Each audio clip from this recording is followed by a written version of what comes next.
जनाब आरिफ हमीद भट्टी साहब वो हमारे साथ हैं और पाकिस्तान की जो एक साल ये जो गुज़श्ता सियासत रही उस पर बात करेंगे। आने वाले ये जो 2022 है इसमें वो क्या समझते हैं क्या होगा। और मेरे साथ हमारी को एंकर अलीना इलियास भी हैं। तो सबसे पहले भट्टी साहब बहुत बहुत शुक्रिया, आपने टाइम दिया, टाइम निकाला और हमारे साथ आए।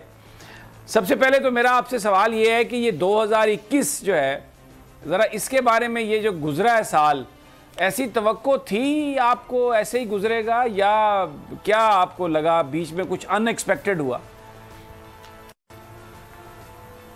बिस्मिल्लाहिर्रहमानिर्रहीम। एक तो कायद आपको सलाम, आपने मौका दिया।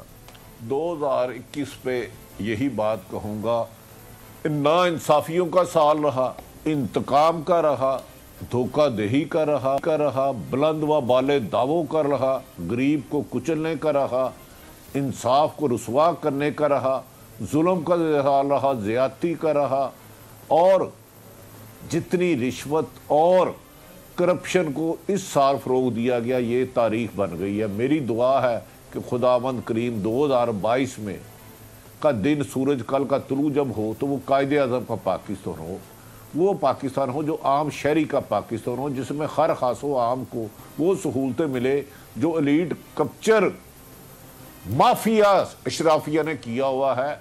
हमें तो 21 पे समी सब नहायत अदब एहतराम से, मैंने तो इसमें 2-3 इंसाफ लेने की कोशिश की, लेकिन इंसाफ को जितना भारी इस हुकूमत में किया, इस खिलाड़ी ने किया, ये तो कोई अनाड़ी भी नहीं कर सकता। ये तो हिस्ट्री बन गई है।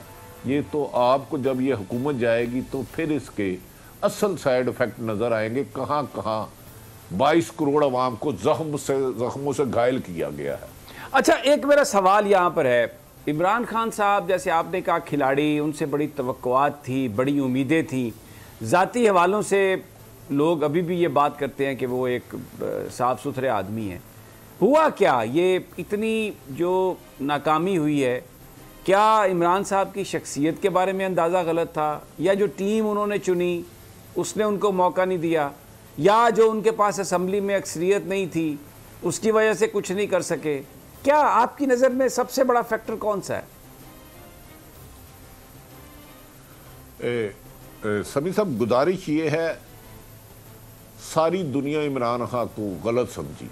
उन्होंने जो अपने आप को पोर्ट्रेट किया कि मैं बहुत ऑनेस्ट हूँ, मैं 2 नहीं 1 पाकिस्तान लूँगा, ताकतवर और कमज़ोर के लिए एक कानून होगा, मैं IMF के पास नहीं जाऊँगा, मेरी गुफ्तगू छोड़ दे, मेरा क्या ख्याल आता है। अगर उनका जो मंशूर है और 2018 के इलेक्शन में जो जो उन्होंने बातें फरमाई है, खुद मोहतरम इमरान खान ने अपनी ज़ुबान से, अगर उनमें से 5%, सिर्फ 5% भी पूरा किया है तो मैं कहता हूँ कामयाब है। नहीं, धोखा हम सब ने खाया है, इसमें मैं भी मुल्ज़म हूँ। मेरा ख्याल था ये जो कह रहे हैं वो करेंगे। मैंने तो अर्ज़ किया है, मेरे साथ 1000 क्लिप्स निकाल लें।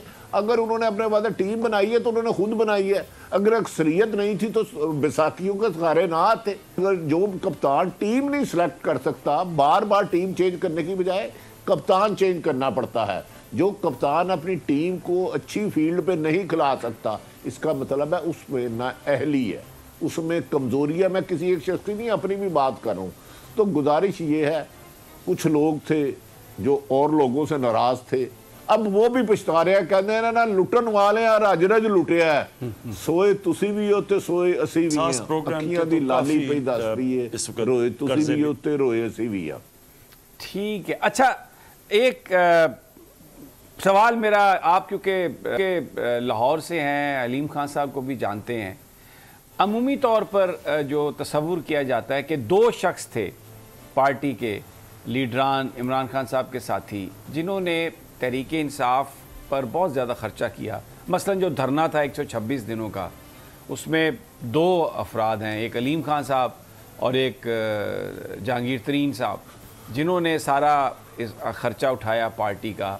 बाद में भी फिर लाहौर का जो ज़िमनी इंतखाब था, जिसमें अयाज सादिक साहब के साथ एक बड़ा मार्का हुआ, चंद हज़ार वोटों से वो फैसला हुआ, लेकिन बहुत ज़्यादा जो है वो एक टफ फाइट दी अलीम खान साहब ने, बड़ा पैसा भी खर्च किया। वो दोनों पार्टी से बाहर हैं, इसको हम क्या कहें? ये क्यों हुआ? अच्छा कायद, आप बड़े शरारती आदमी हैं। इमरान खान का 96 में जब उन्होंने पीटीआई बनाई थी, उस पहली प्रेस कॉन्फ्रेंस में मैं था। कोई ऐसा एक शख्स बताए जो इमरान खान के बुरे वक्त में काम होया आया हो तो आज इमरान खान साहब के साथ हो। जहांगीर तरीन ने अरबों रुपए पहले दिन ही बुलेट प्रूफ गाड़ी दी, पहले दिन ही बम प्रूफ गाड़ी दी। पैसों की लिमिट ही कोई नहीं। जिस एक इलेक्शन आपने बात की, एक खतून इलेक्शन लड़ी थी कुलसूम नवाज के मुकाबले पे, उसमें खान साहब ने एक लीडर को कहा 3 करोड़ इसको दे दो। भाई उस वक्त आप 5-5 करोड़ 3 करोड़ 10-10 करोड़ इनसे फंड लेते थे, आपको पता नहीं था पैसा गलत है। अलीम खां का कसूर हुआ, उसने कोशिश की, उसका एक अहम तरीन पिंडी की शख्सियत ने इंटरव्यू किया, उसको नैब पकड़वा दी। नज़ीर चौहान ने जुबान खोली, उस पर 3 पर्चे हो गए। तो इतना काश जितना काम इन्होंने अदावत के लिए किया है अदल के लिए करते तो इसके नताइज बेहतर निकलते। मैंने बता दिया, उन्हें छोड़े अलीम खान साहब को। जहांगीर तरीन ने जितना पैसा लगाया है, काजी समी इब्राहिम और आरब हमीद भट्टी के सर पे उतरे बाल नहीं है। नतीजा क्या? उसकी बेटे पे पर्चा, उसके बेटे पे पर्चा। और भाई जब उनसे पैसे लेते थे, जब उनके जहाज चिंची रक्षे से ज्यादा चलते थे, तो उस वक्त क्यों नहीं आपने देखा कि इनका पैसा सही है या गलत है? तो इमरान खान साहब का मेरा ख्याल है कि जब वो इक़्तिदार में पहुंचे तो इमरान खान और बढ़ गए। 25 जुलाई से पहले इमरान खान और थे, 25 जुलाई 2018 से पहले और 25 जुलाई 2018 के बाद जो मैं उनकी बारे में बातें सुनता हूँ, उनके इर्द गिर्द आदमी अरबों रुपए की मुबैना करप्शन कर रहे हैं। और एक सहाफ़ी ने जाके कहा ये पैसे लेते हैं। उन्होंने कहा छोड़ो जी इसको, मेरी कुछ मजबूरी है। एक जर्नलिस्ट ने कहा। तो अब मुझे ये बताएं, समी इब्राहिम अपनी ईमानदारी से ये किस किताब में दीन की लिखा है पीपल्स पार्टी के दौर की करप्शन नजायज़ बुरी, नून लीग की करप्शन नजायज़ बुरी, मुशर्रफ की नजायज़ बुरी, और पीटीआई में अगर कोई करप्शन करे तो उसकी हलाल, अगर वो उस उधर साथ बड़े घर में साथ है? ये कौन सा जादू टूना है? ये कौन सा दीन है? कौन सा कुरान है? कौन सा मुल्क का निज़ाम है? इस तरह नहीं होता। कादी साहब मुझे वो बता देना जिन्होंने इमरान खान साहब पीटीआई बनाई, वो कहाँ है इस वक्त? क्या फवाद चौधरी पीटीआई है? मुझे बता दें परवेज खटक पीटीआई है, और ये जो सैकड़ों लोग हैं उनका रजाक दाऊद पीटीआई है, ये शहजाद अकबर पीटीआई है। इनका पीटीआई से लिंक बताएं, मुझे एस्टेब्लिश करके बताएं आप आर्गुमेंट से। सब्सक्राइब करें और बेल दबाएं ताकि कोई खबर रह न जाए।